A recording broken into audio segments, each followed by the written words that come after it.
Assalamualaikum warahmatullahi wabarakatuh. Perkenalkan, nama saya Nur Rahmawati dengan NIM 202105010178, Prodi Ekonomi Syariah kelas C angkatan 2021. Dalam video ini, saya akan menjelaskan tentang nilai-nilai universal yang baik dalam ekonomi Islam. Adapun topik utama dalam materi ini dapat dilihat pada gambar. Kemudian, sebelum kita masuk pada materi pertama, perlu diketahui bahwa ekonomi Islam merupakan penerapan syariat dalam aktivitas ekonomi yang didasarkan pada ayat Al-Quran dan Sunnah. Penerapan ekonomi Islam bertujuan untuk membumikan syariat Islam dalam sistem ekonomi, serta membebaskan masyarakat Muslim dari sistem ekonomi. Materi pertama yaitu maslahah, di mana aplikasi maslahah ini diperbankan keuntungan dan pembagian keuntungan, izin intervensi pemerintah menentukan harga, butuh agen rasio dalam mekanisme pasar, mengusulkan nilai maslahah, dan langkah yang diperlukan secara konstruktif terkait pengelolaan zakat produktif. Yang kedua, persaudaraan. Dalam perekonomian yang berdasarkan prinsip-prinsip Islam, ini merupakan elemen penting dan tidak terpisahkan, bahkan merupakan salah satu misinya. Dapat disimpulkan bahwa sistem ekonomi yang demikian mengutamakan kesatuan kodrat manusia sebagai makhluk sosial. Materi ketiga, halalan thayyiban. Halalan thayyiban merupakan asumsi fundamental etika Islam yang akan mempengaruhi perilaku muslim. Secara harfiah, halal berarti bebas atau tidak terkekang dalam asalnya, sedangkan thayyib berarti baik, baik atau al-hasan, sehat atau al-mu'afa, dan enak atau al-ladziz. Yang keempat, keseimbangan atau equilibrium. Inti dari ekonomi Islam ini adalah keseimbangan antara sektor real dan sektor moneter. Setiap kenaikan di sektor moneter tentu akan menyebabkan peningkatan di sektor real. Yang kelima, kebebasan.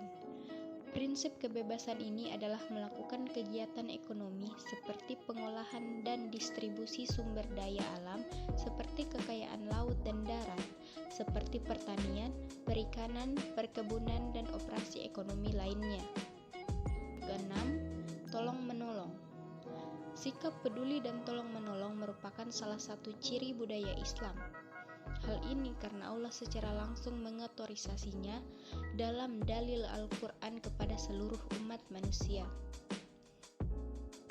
Yang ketujuh yaitu merata, di mana prinsip utama dari konsep distribusi dalam pandangan Islam adalah peningkatan dan distribusi pembagian kekayaan, sehingga meningkatkan sirkulasi kekayaan, sehingga kekayaan yang ada dapat didistribusikan secara melimpah dan tidak hanya di kalangan kelompok tertentu.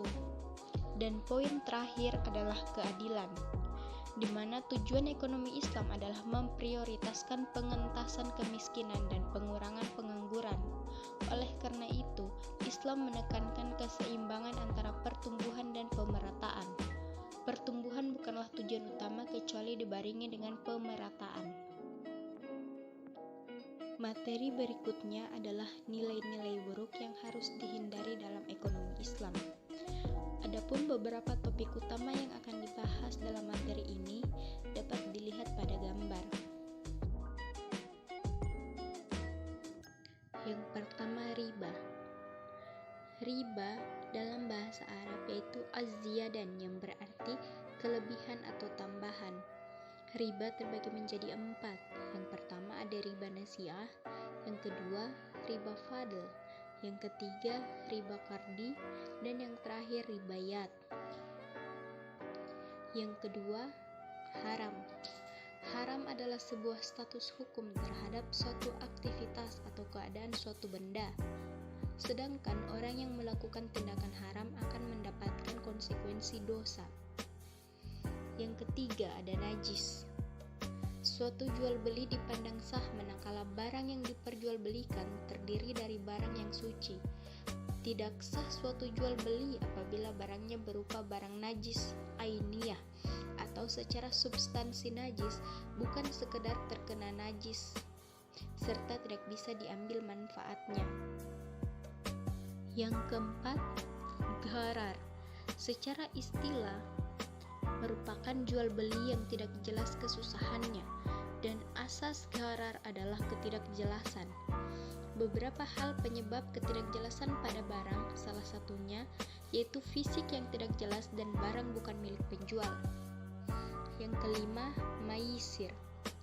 Maisir adalah salah satu larangan dalam kegiatan ekonomi dan perbankan syariah karena dianggap membawa kerugian bagi salah satu pihak yang melakukan transaksi. Yang keenam, zalim. Zalim atau berbuat tidak adil atau menempatkan sesuatu bukan pada tempat yang semestinya. Begitu juga dalam melakukan transaksi jual beli properti, diharamkan berbuat zalim karena merupakan dosa yang cukup besar. Yang ketujuh, tadlis. Tadlis adalah salah satu bentuk penipuan dalam berdagang.